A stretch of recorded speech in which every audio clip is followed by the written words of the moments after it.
Hello friend, welcome back to my video.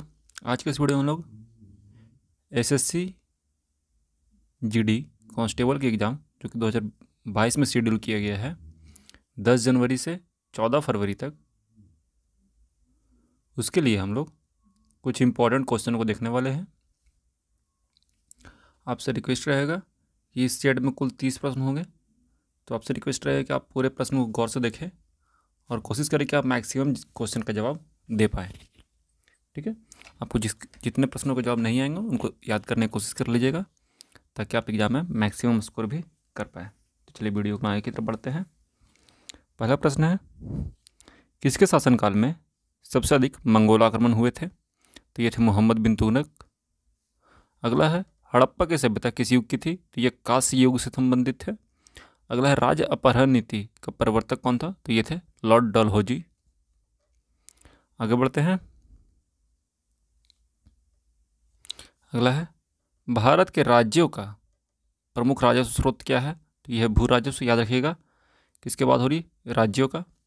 अगला है, किसने कहा था कि तुम मुझे खून रक्त दो या खून दो, मैं तुम्हें आज़ादी दूंगा या स्वतंत्रता दूंगा? तो ये कथन है सुभाष चंद्र बोस का।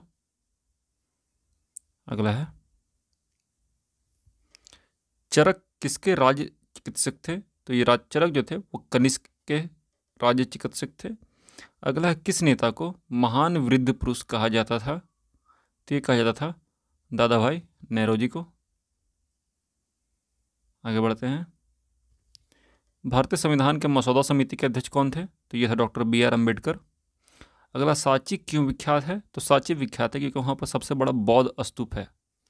ठीक है, आगे बढ़ते हैं। महावीर पुरस्कार किसको दिया जाता है? तो ये दिया जाता है सर्वोत्तम पहलवान को, महावीर पुरस्कार। ठीक है, आगे बढ़ते हैं। कौन सी चट्टान प्राणियों के खोल या कवच और अस्थि कंकाल से बनती है? तो इसका नाम होता है चूना प्रस्तर, या जिसे इंग्लिश में कहा जाता है लाइमस्टोन। ठीक है, अगला है, भाखड़ा नंगल बांध किस नदी पर है? तो ये स्थित है सतलुज नदी पर। आगे बढ़ते हैं। अपनीति, एंटीक्लाइन, अभिनीति, सिनक्लाइन समान साधारणता कहाँ पाए जाते हैं? तो ये पाए जाते हैं भ्रंशित क्षेत्रों में, जो कि भूकंप का संभावित क्षेत्र होते हैं वहाँ पर। अगला है, अरब सागर के द्वीपों में से किस भाग को मिनिकॉय द्वीप या मिनिकॉय आइलैंड के नाम से जाना जाता है? तो अरब सागर के द्वीपों में दक्षिणी भाग के द्वीपों को मिनिकॉय द्वीप के नाम से जाना जाता है। आगे बढ़ते हैं। अगला, वायुमंडल की उस परत को क्या कहते हैं जिसमें मौसम की सभी परिघटनाएं होती हैं? तो इसे कहा जाता है क्षोभ मंडल। ये मोस्ट इंपॉर्टेंट क्वेश्चन है, बार बार ये हम पूछा जा रहा। अगला, कौन सी मिट्टी में सैकड़ों वर्षों से कृषि कार्य बिना अधिक खाद दिए हुए चलता रहा है? तो यह है काली मिट्टी और कछारी मिट्टी। ठीक है, जिसे जलोढ़ मिट्टी भी कहा जाता है। अगला, भारत में उष्णकटिबंधीय सदाबहार वन कहाँ पाए जाते हैं? तो ये पाए जाते हैं मध्य प्रदेश में। ठीक है, आगे बढ़ते हैं। राष्ट्रीय समुद्र विज्ञान संस्थान कहाँ स्थित है? तो ये स्थित है गोवा में। अगला है, नारियल जटा उद्योग कहाँ केंद्रित है? तो ये केंद्रित है केरल में। अगला है, थिम्पू कहाँ की राजधानी है? तो थिम्पू जो है भूटान की राजधानी है।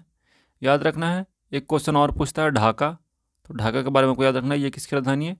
किसकी राजधानी है? बांग्लादेश की। किसकी राजधानी है? बांग्लादेश की। ठीक है, आगे बढ़ते हैं। भारत का वह सबसे बड़ा बंदरगाह कौन सा है जो कुल यातायात के 5वें भाग को संभालता है? तो यह है मुंबई पोर्ट। अगला है, समस्त मांग किसका योगफल है? तो समस्त मांग कहा जाता है योग उपभोग और उत्पादन के योगफल को। आगे बढ़ते हैं। अगला है, जनसंख्या के घनत्व का सूचक क्या है? तो ये सूचक है जनसंख्या भूमि अनुपात।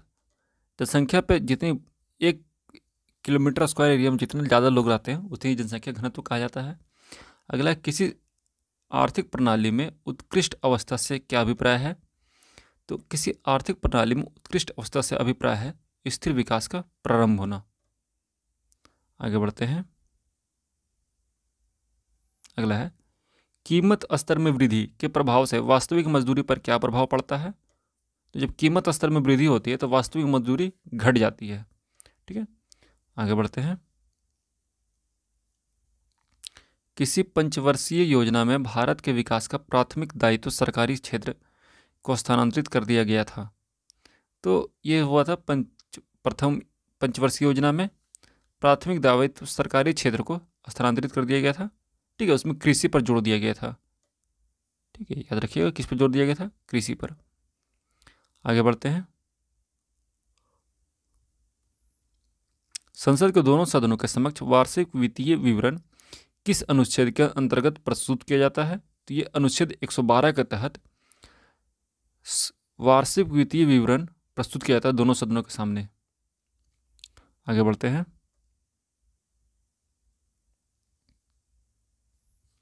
भारत किस उद्योग में अधिकतम कर्मचारियों को रोजगार मिला हुआ है? तो यह है कपड़ा उद्योग।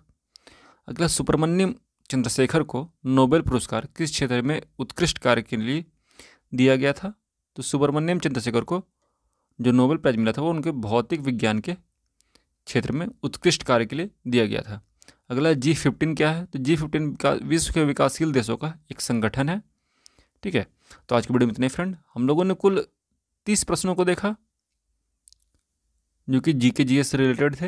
ये आपके एग्जाम में क्वेश्चन पूछे जा सकते हैं या फिर पूछे गए हैं, ऐसे क्वेश्चनों को स्पेशली कलेक्ट किया गया है। तो उम्मीद है आपको वीडियो अच्छा लगा होगा।